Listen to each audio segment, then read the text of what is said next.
Professional diver Paul DeGelder started advocating for shark conservation after he was attacked by a bull shark back in 2009 in Sydney, Australia. For this year's Shark Week on the Discovery Channel, DeGelder traveled around the world to the scenes of shark bites, including his own.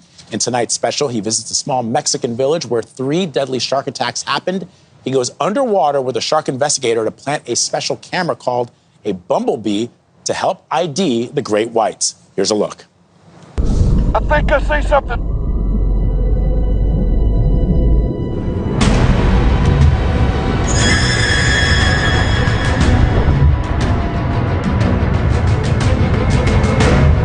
Shark. We have eyes on.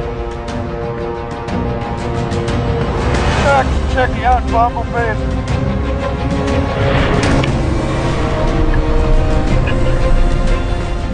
First on CBS Mornings, Paul DeGelder is here. Good to see you, brother. Nice to be here. Thanks for having me. Good to see you again. So I love that you do this because I'm a huge shark nerd, and I think that people don't understand sharks very well. They don't understand their purpose and why they're incredibly majestic and awesome creatures. You've been going all over the world for these 5 specials for Shark Week. What were some of the highlights for you?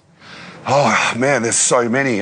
So one of the shows, I was hand-feeding a massive tiger shark and then hand-feeding a massive great hammerhead for... By massive, what do you mean? I'm talking 13 foot, much bigger than me. Woo. And then on another show, I was free-diving with sharks 300 feet away from an active underwater volcano while it was erupting. Wow. And then also in Deadliest Bite, we were looking at bite mechanics of sharks, and then we were investigating shark attacks in Mexico, trying to help out a small community of fishing, a little fishing village that really depends on the ocean for their livelihood, but they're too scared to go back in because great whites have been attacking their divers. And it was very poignant because as we were planning the trip, another diver was attacked and killed. Oh, man. And so it was really great to go down there, talk to these people, try and help them out in some small way. Of all the answers, Paul, I didn't think you'd say that. I thought you were going to say the biggest thing was when you went back to the scene of the shark attack where you were attacked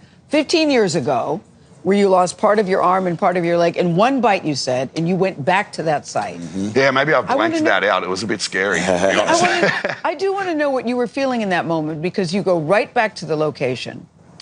Why you wanted to go there, yeah. What I was doing, I was trying to rely on the training. It was the same thing as when I was an Army paratrooper and you're about to jump out of that black door of the plane in the middle of the night. And you don't know what's going to happen, but you transfer that fear into an excitement. Instead of going, all worried, I don't know what's going to happen. Yeah. You think to yourself, you change that dynamic and go, I don't know what's going to happen. But I'm ready jump straight in.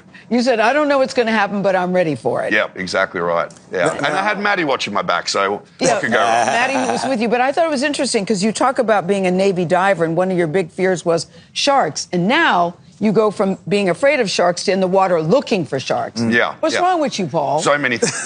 Part of that song, isn't that Alanis Morissette song, isn't it ironic? Yeah. Well, my 2 biggest fears in life were sharks and public speaking. And now I'm literally a shark diving public speaker. And I just think that's a great message, that we can all look to our fears and face them and learn about them, and knowledge dispels fear. So the more we learn about those fears, the less we understand that we have to fear from them. And so that puts us in a position of power where we can confront these things that we're afraid of and become the people we're supposed to be, stronger, better. Paul, you lost part of your body doing that. Yeah, it hurts too. Yeah, man. Yes. Yeah, I don't know. I'm a glutton for punishment. Maybe it's the Australian way. I don't know. Yeah, but, you mentioned this fear, right? And, when you were sent to Sydney or that village in Mexico, or even, studying some of the shark attacks in the U.S., a lot of people have this natural fear of sharks. Maybe it's, the books we read or the movies we see. And then the news that we see on the TV.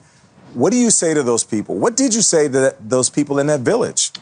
All I can really do is speak from my own experiences. And like I said, knowledge dispels fear.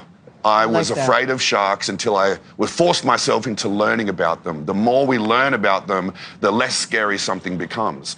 And so I encourage people, watch Shark Week, learn about sharks. If you get the opportunity, go and dive with sharks. You'll see them for the amazing animal that they are. But Paul, people say, well, why would you go into the ocean? That's their living room. Why would you just walk into their front door? What do you say to those folks? I don't think there's anything more calming, more serene than being totally encompassed in nature. And where else can you be more encompassed in nature than being submerged in the ocean? It has the ability to wash away fears. It's got the calming sounds, the waves, the ions off the salt water, all the life around you. It's such an incredible feeling. I would never encourage anyone to stay away from the ocean. But we like to think of ourselves as the most intelligent species on the planet, right? Yeah. So how about we act like it? We have a lot of tools in our tool belt that we didn't used to have in the form of technology. So let's use that. Do the work and study.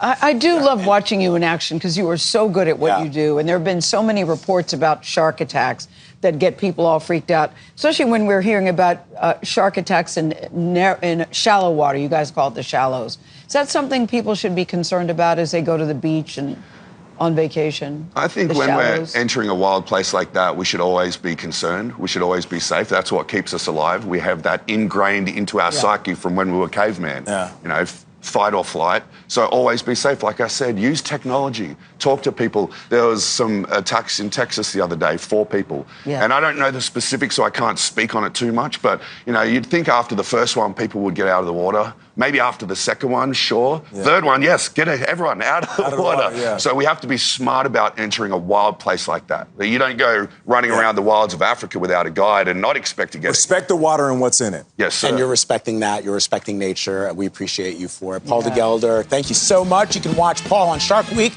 through July 13th on Discovery.